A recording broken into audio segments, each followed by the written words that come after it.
All right, so are you ready to dive deep with us today? Because today we're going to try to tackle a question that's as simple as it is mind-bogglingly huge. Ready for it? Here it is. What's the story of, well, all of civilization? And I mean all of it. Mhm. If you ever wondered how we went from small groups, hunting and gathering to, well, everything we see around us today, then buckle up. You're in the right place. And we're not just talking about dates and names here, although don't worry, we'll get to those too. We're going to be using a big history lens to really understand this. Big history, huh? Yeah. I like the sound of that already. Yeah. It means we're zooming way out, like way out, to try to see humanity's entire journey in the context of the cosmos. I mean, we're talking the cosmos, our planet's formation, the whole shebang, everything. Wow. Okay, so we're talking big picture stuff. I Yeah. like it. But how do we even begin to make sense of something that massive? I mean, are there even maps for this kind of terrain? Well, luckily for us, we've got a guide. We'll be taking excerpts from Craig Benjamin's book, The Big History of Civilizations, to help us along the way. The Big History of Civilizations sounds right up our alley. It is, and trust me, this book takes us on a wild ride from the last ice age to, well, let's just say you'll have to stick around to find out. Ooh, cliffhanger. I love it. Okay, so we're talking about the story of civilization. That's a pretty big chunk of time. Where do we even start? Well, it's easy to forget that for a huge chunk of early human history, Earth looked a whole lot different than it does today. I mean, massive ice sheets covered a good portion of the planet. Okay, so picture this. You're trying to build a civilization, but your biggest concern is dodging woolly mammoths. Talk about a challenge. Right. But then about 14,000 years ago, things started to, well, warm up, and I mean that literally. Okay, so the ice recedes, plants and animals are thriving, and humans, they need to adapt quickly or get left behind, right? Right. This is where we start to see those first sparks of civilization. So instead of just surviving, humans are starting to thrive. This is where things get interesting, right? Absolutely. Let's take Jericho, for example. It's nestled in a seemingly harsh environment surrounded by mountains. You might think, why there? But those mountains weren't just obstacles. They offered protection, a natural fortress against rivals. Ah, so geography already playing a crucial role. It's all about location, location, location, even back then. Precisely. And as the planet warmed, Jericho became a prime spot for agriculture. And it went from a little settlement to a bustling city. Okay, I'm getting it. Mhm. It's like picking the right spot to build a sandcastle. You want good defenses against the tide. Exactly. And just like a sandcastle on the wrong part of the beach, some civilizations weren't so lucky. Oh, so not every civilization had Jericho's prime real estate. What happened? Well, take Anau, for instance. This ancient settlement in modern-day Turkmenistan, they relied on an oasis fed by mountain water. But as the climate shifted, that water source, it up and dried up, and unlike Jericho, they just couldn't adapt. So Anau, unfortunately, crumbled back into the sands of time. That's a stark reminder that even the most advanced societies, they're really at the mercy of Mother Nature.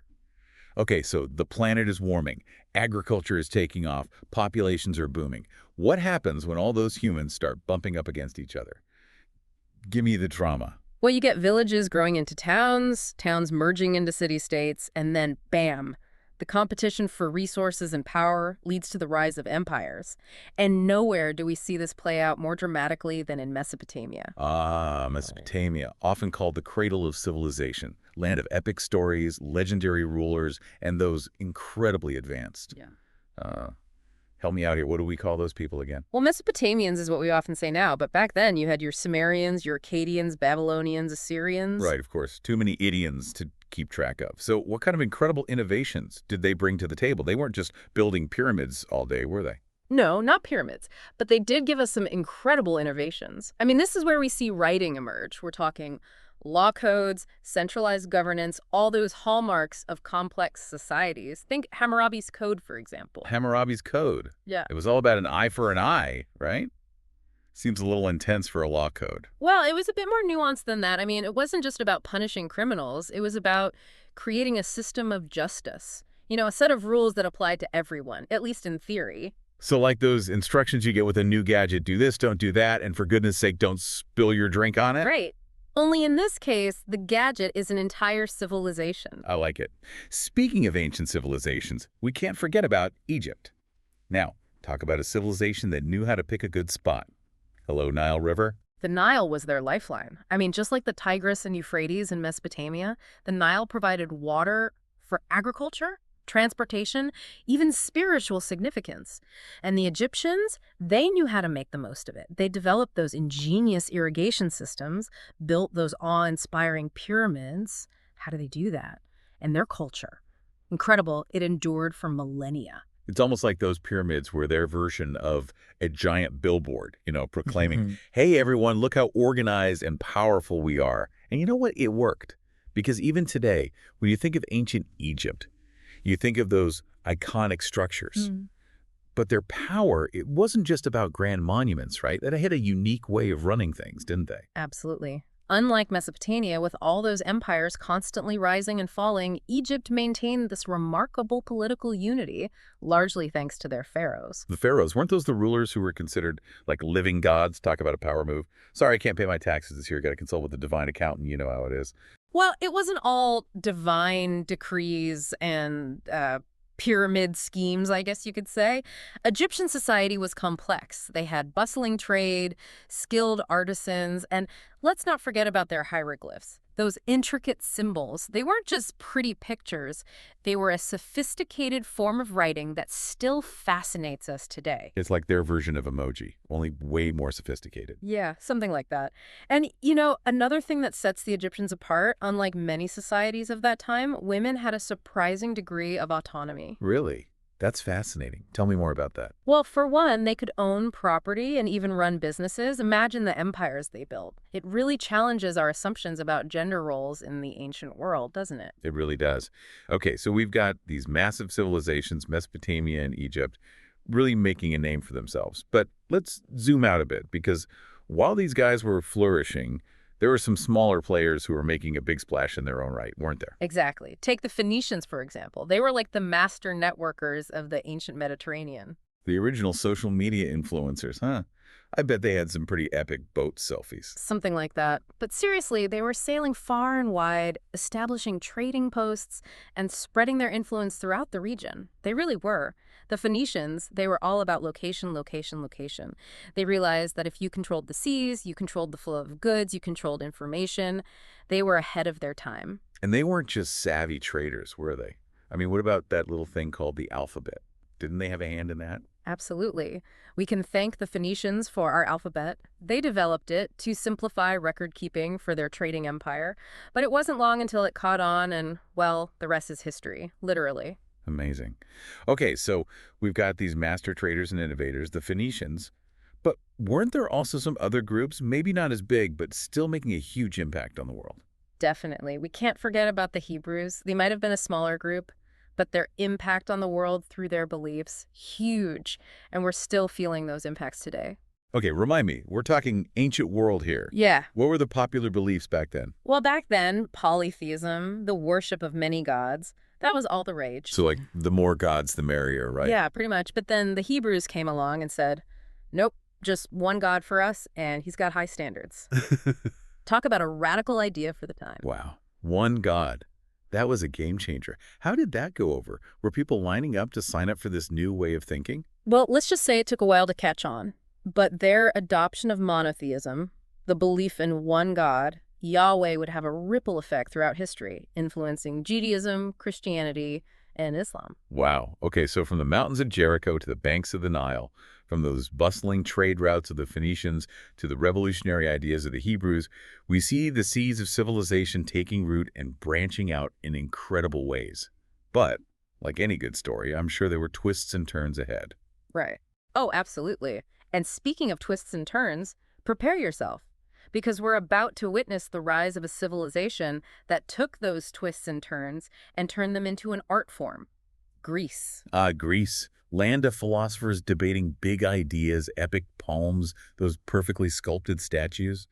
Okay, maybe I'm a little distracted by the art, but the Greeks, they were building on some pretty solid foundations themselves, weren't they? You're totally right. The Greeks, they didn't just spring up out of nowhere. They inherited a rich legacy from those earlier civilizations like the Minoans and the Mycenaeans. Okay, so who are these guys again? Refresh my memory. Well, think of it like this. The Minoans, they were the masters of style. They had these beautiful palaces and they loved to trade. They were the influencers of their time. Okay, so they were posting those epic ocean views on there. What was the ancient Greek version of Instagram? Mhm. Clay tablets with meticulously crafted seashells or something. Huh, something like that.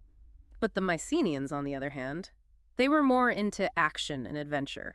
They had a warrior culture, sailing the seas, and yeah, probably raiding a few coastal cities for good measure. So the Minoans were the trendsetters, the Mycenaeans were the adventurers, and then along came the Greeks who were like, hold my toga, we're going to need something little more philosophical to explain all this. Exactly. Classical Greece, this is where we see this explosion of intellectual curiosity, artistic innovation, and those really early experiments with democracy. I mean, they were obsessed with understanding the world around them, and not just through myths and legends, but through reason, logic, and observation. It's like they got tired of the same old stories and decided, hey, let's write our own rule book. Yeah. But speaking of stories, can we talk about Greek mythology for a minute? I mean, talk about a soap opera, gods and goddesses, monsters and heroes. It's got it all. It really does. But their myths, they weren't just entertaining stories. They were also how the Greeks made sense of the world, their place in it, and all those forces beyond their control. Right, because when a giant cyclops is throwing boulders at you, it's helpful to have a good story to explain why. Exactly. And then there were those Greek philosophers. They were all about asking the big questions, weren't they? Questions like, what is truth? What is justice? What is the meaning of life? And, maybe more importantly, can we discuss all this over a plate of delicious food? Well, I think we can all agree that debating the meaning of life is best done on a full stomach. But in all seriousness, these philosophers, Socrates, Plato, Aristotle, they weren't just talking to hear themselves talk. They were laying the groundwork for Western philosophy, for science, even our ideas about democracy. Their influence, it echoes through history all the way to today. It's kind of mind-blowing when you think about it. Yeah. But as groundbreaking as the Greeks were, their story, it's just one chapter in this larger epic, right? Yeah. Speaking of epic, enter stage left. Alexander the Great. He took Greek culture and decided to share it with, well, pretty much everyone he could conquer. He did. Alexander, he was a military prodigy. With his trusty sword and a whole lot of ambition, he carved out an empire that stretched from Greece all the way to India. He was like the ultimate road trip buddy. Except instead of cheesy souvenirs, he brought back new ideas and cultural influences. Exactly. And he wasn't just conquering for the fun of it.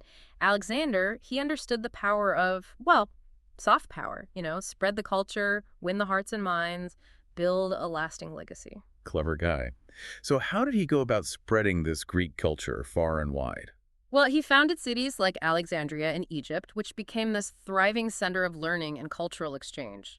The Hellenistic world, as it's called, was this fascinating blend of Greek, Persian, and Egyptian traditions, where new ideas and artistic styles emerged. It was globalization, ancient world style. Globalization, ancient world style.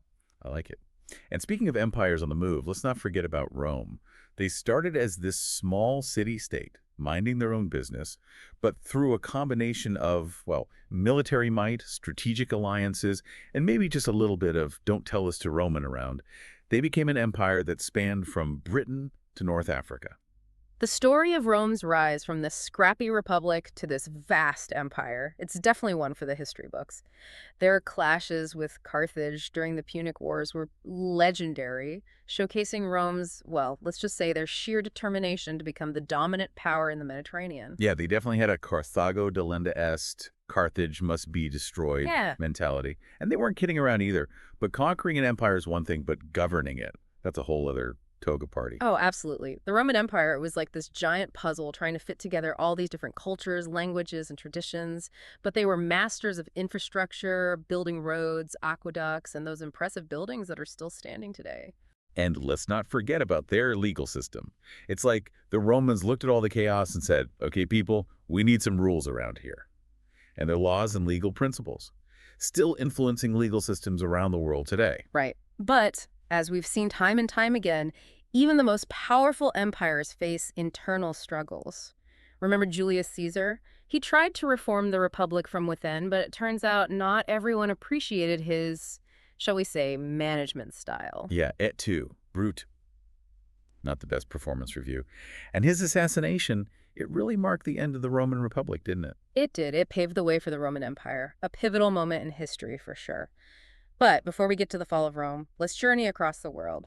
Because while all of this was happening, there was another fascinating story unfolding in the Americas. It's easy to get caught up in the drama of Europe and Asia, but remember, civilizations were blossoming in the Americas completely independent of what was happening on the other side of the world. Right. It's like they were on their own planet, with their own unique ecosystems, challenges, and triumphs. So, what fascinating stories are we uncovering when we look at the civilizations of the Americas? Well, think about the Maya, for instance. They were like the mathematicians and astronomers of the Americas. I mean, they developed this incredibly complex calendar system that tracked the movements of the stars and planets with incredible accuracy. And they didn't just observe the stars, right? They built these impressive city-states. I've seen pictures of those Mayan pyramids, and wow, they're just as jaw-dropping as the Egyptian ones, wouldn't you say? Oh, absolutely. They were master architects and engineers. And let's not forget about their writing system, those intricate glyphs. They weren't just pretty pictures, they were a sophisticated form of communication. The Maya were telling their stories, recording their history, long before Europeans ever set foot in the Americas. It really makes you realize how much history we're really only beginning to uncover. And speaking of uncovering, what about the Aztecs? They built their capital city, Tenochtitlan, on a lake, didn't they? That's some next-level urban planning. It really is. They were masters of adaptation, transforming a swampy island into this thriving metropolis. I mean, Tenochtitlan was a site to behold canals, causeways, impressive temples. The Aztecs, they were a powerful force in Mesoamerica, known for their military prowess and their complex social hierarchy. Okay, so we've got these incredible civilizations thriving in the Americas. The Maya, the Aztecs, and countless others, each with their own unique stories, innovations, and challenges. It really highlights the diversity and I think the interconnectedness of human history, wouldn't you say? You said it. And speaking of interconnectedness, I think it's time we shifted gears a bit to explore another fascinating chapter in our global story: the rise of global commerce, particularly in the second millennium. Ready for another adventure? Always. We've talked about trade networks before, like the Silk Road connecting East and West. But this feels different, like something much bigger is happening here. Am I right? You are. You see, after the Roman Empire and the Han Dynasty in China declined, things fragmented for a bit. But then, around the year 500, a new Malthusian cycle began, and things really started humming again. Okay, before we go any further, remind me about those Malthusian cycles again. It's like that game, isn't it, where you take one step forward, two steps back. Yeah, you've got the right idea. It's this pattern throughout history where innovation leads to more resources, which leads to population growth. But, and here's the catch, populations often grow faster than innovation. And what happens then? Well, it can lead to overpopulation, scarcity, and unfortunately, sometimes even collapse. A sobering thought. Ah, And definitely relevant to the challenges we face today, wouldn't you say? 100%. So how does this Malthusian cycle play out in the second millennium? What changes? Well, this new cycle, it sparks this surge in trade, urbanization, and the expansion of states. And as we've seen before, geography. It plays a key role in who comes out on top. Right, because geography, it isn't just about mountains and rivers and coastlines. It's really about how all those features shape trade routes, resources, even how those societies are organized. So which regions kind of found themselves sitting pretty, geographically speaking? Well, Europe, with its smaller states and fierce competition, they were surprisingly well positioned. You see, unlike those larger empires that could afford to be more self-sufficient, European rulers, they saw trade as essential for wealth and power. They were like the scrappy startups of their day, always looking for an edge. So these tiny European states who were once on the sidelines, they're now the ones calling the shots. Talk about a comeback story. Okay, I'm hooked. What changed? Well, that drive for profit, it fueled this wave of, well, frankly, daring voyages of exploration. Think Columbus, Magellan, da Gama. These explorers setting sail across uncharted waters, driven by a thirst for knowledge, wealth, and yeah, maybe a little bit of glory too. And they weren't just sightseeing, were they? I mean, these voyages, they led to the discovery of new lands, new resources, and new trade routes that would reshape the world. This is the dawn of a truly global network, connecting the Americas, Europe, Africa, and Asia in ways never before imagined. Exactly. But, and I think this is important to remember, this increased global exchange, it had its dark side as well. The transatlantic slave trade, for example. It's a horrific chapter in human history, one that we can't ignore as we examine the complexities of this era. It's a stark reminder that progress and exploitation, they often go hand in hand. But amidst this darkness, there were also these sparks of enlightenment, and I mean that literally. The Enlightenment, which began in Europe in the 18th century, it challenged traditional hierarchies and sparked revolutions that would reshape the world. The Enlightenment was like this jolt to the system. Thinkers began to question everything, the authority of the church, the divine right of kings, even the nature of knowledge itself. And they emphasized things like reason, individual liberty, human rights ideas that would have a profound impact on the course of history. It's amazing how those shifts in thinking can have such a ripple effect, influencing everything from politics and economics to art and culture. And then in the midst of all this change, we get the Industrial Revolution, which took those ripples and turned them into a tsunami. It really did. The Industrial Revolution was like hitting fast forward on human history. Yeah. Mass production, factories, the steam engine, suddenly everything was faster, bigger, more interconnected than ever before. It's hard to even imagine the sheer scale of change that people were experiencing back then. It's like going from a horse-drawn carriage to a rocket ship in the blink of an eye. And just like a rocket ship, the Industrial Revolution had its fair share of turbulence, too. I mean, it brought immense wealth and innovation, but also social inequality, environmental degradation, and the rise of new ideologies like Marxism, which tried to address the problems created by industrial capitalism. It's a time of both incredible progress and incredible upheaval. And that brings us to the 20th century, doesn't it? A century marked by both unimaginable horrors and those extraordinary advancements. It does, and it's a stark reminder of the duality of human nature. We witness the devastation of two world wars, the rise of totalitarian regimes, and the terrifying power of nuclear weapons. It's almost unfathomable, the scale of destruction and suffering. But as you said, it's also a century of incredible advancements. We saw the rise of human rights movements, the dismantling of colonial empires, the spread of democratic ideals. It's a lot to process, for sure. It is, and let's not forget those absolutely mind-blowing technological advancements.